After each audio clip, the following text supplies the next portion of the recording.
నమస్కారం. News 9 TV Telugu వార్తలకి స్వాగతం.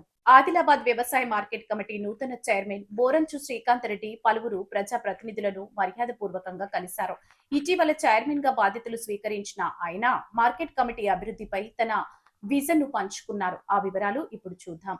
ఆదిలాబాద్ వ్యవసాయ మార్కెట్ కమిటీ చైర్మన్ గా ఇటీవల బాధ్యతలు చేపట్టిన బోరంచు శ్రీకాంత్ రెడ్డి శనివారం పలువురు కాంగ్రెస్ పార్టీ సీనియర్ నాయకులు, స్థానిక ప్రజా ప్రతినిధులను మర్యాదపూర్వకంగా కలిశారు. ఈ సందర్భంగా Adilabad MLA Payal Shankar, both MLA Anil Jadhav, మాజీ డీసీసీబీ చైర్మన్ అడ్డి బోజారెడ్డి, మాజీ మున్సిపల్ చైర్పర్సన్ దిగంబర్ పాటిల్ను కలిసి వారిని శాల్వాతో ఘనంగా సత్కరించారు. ఈ సందర్భంగా చైర్మన్ శ్రీకాంత్ రెడ్డి మాట్లాడుతూ ప్రజా ప్రతినిధుల సహకారం, రైతులందరి సలహాలు, సూచనలతో మార్కెట్ కమిటీని మరింత అభివృద్ధి పథంలో నడిపిస్తానని ధీమా వ్యక్తం చేశారు. రైతులకు అత్యుత్తమ సేవలు అందించే దిశగా అహర్నిశలు కృషి చేస్తానని ఆయన స్పష్టం చేశారు. ఈ కార్యక్రమంలో పలువురు స్థానిక నాయకులు, పార్టీ కార్యకర్తలు పెద్ద ఎత్తున పాల్గొన్నారు. మరిన్ని తాజా వార్తల కోసం చూస్తూనే ఉండండి న్యూస్ 9 టీవీ తెలుగు. జై హింద్.